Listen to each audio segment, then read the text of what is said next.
Remember guys, meron akong pinost sa Facebook Reels ko kung saan ang DTI ay sinisira ang mga motorcycle helmets. Yung mga motorcycle helmets na uncertified. Okay?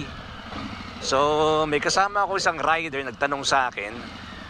Ang tanong niya is paano daw yung kanyang nabili sa abroad na motorcycle helmet at walang ICC o PS mark.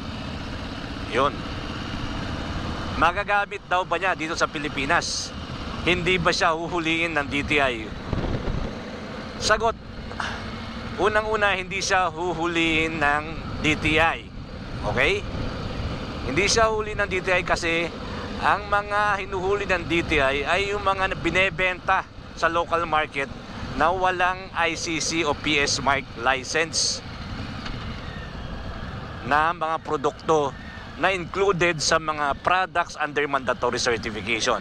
Ang motorcycle helmet ay kasama sa mga products under mandatory certification ng DTI through the Bureau of Philippine Standards. So, maliwanag po, hindi ka huliin kung personal use mo yan, wala sa kanyang jurisdiction yan para manghuli sa'yo. Okay? Pangalawa, sa pangalawang tanong, magagamit daw ba niya rito sa Pilipinas, local? Of course, at risk ka na mahuli ng LTO sapagkat meron tayong Helmet Act of 2009 kung saan ang batas na yan ay nagbigay ng mandato sa LTO para hulihin ang mga hindi gumagamit ng motorcycle helmet na mga riders, except dito yung mga tricycles at yung mga e-bikes, bisikleta. So motorcycle lang. So ang LTO ay pwedeng manghuli o pwede kang huliin ng LTO kapag ikaw ay nagsuot ng helmet na walang PS or ICC mark. So sana nasagot ko yung dalawang katanungan. Okay, ipaliwanag ko kung bakit ganito. Okay? Yung RA o Republic Act 10054, yung Helmet Act of 2009, binigyan ng mandato ang DTI through the BPS para mag-set ng standards. Maglagay ng panuntunan kung ano yung mga helmets na pwedeng gamitin ng motorcycle riders natin. Okay? So yung mga dealers, yung mga sellers, yung mga manufacturers, yung mga importers, kailangan ang kanilang ibebenta na mga o di-distribute ng mga motorcycle helmets dito sa Pilipinas ay may PS or ICC mark. Okay? So, bukod sa sinabi ko sa inyo kanina, guys, na yung LTO binigyan ng mandato para manghuli naman, yung DTI naman ay para gawa ng panuntunan kung anong klase ng motorcycle helmet. At panuntunan niya ng mga importer at manufacturers na balak magbenta locally ng motorcycle helmets. So, yan sana nasagot ko ang aking yung mga katanungan. Okay? So, guys, andito na tayo ngayon sa Conrad at magkakape.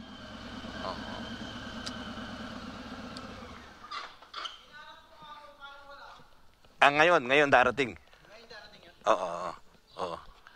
Tapusin ko lang ang aking vlog, So, yung motorcycle helmets natin, kailangan mayroong PS or ICC mark. Itong helmet ko na to, may PS mark ito. Itong suot kong helmet na to, guys. Meron siyang PS license. So, ito ay available locally. So, sana po naipaliwanag ko kung bakit kailangan ng PS or ICC mark. Okay. Just to clarify, kailangan ng PS or ICC mark. Okay. May nagtanong din, bakit hindi na lang daw ipinamigay o dinonate sa mga walang motorcycle helmet yung mga sinirang helmets ng DTI? Alam niyo po yung mga sinira na yan, nahuli yan dahil walang PS or ICC mark, walang certification mark. Ang PS or ICC mark ay nagsasabi kung ang isang produkto ay compliant sa Philippine National Standard na sinet nga ng DTI para sa mga produkto na ibinebenta locally. So kung wala itong PS or ICC mark, wala itong garantiya na ito ay safe. So hindi po pwedeng ipamigay, baka mapapahamak naman yung mga gagamit na pinagbigyan ito. Okay, kaya hindi rin po pinpublic auction at ito ay sinira na lang. Okay po, kasi sabi nila, ang claim nila, compliant naman daw sa international standards. Yun po may marka pero hindi po tested or di po nabigyan ng PS or ICC certification mark. Yung Republic Act 4109 naman, yung standards law, matagal na po yan, 1964 pa yan, requires na bago mo ibenta ang mga produkto, okay, na kailangan ng mandatory certification, ay kailangan muna dumaan sa testing at inspection at certification.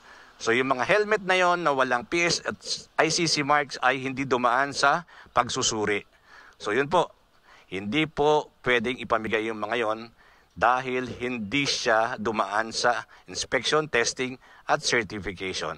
Maraming salamat po, at kung gusto niyo pa ng mga ganitong videos or content, please like, share, and subscribe.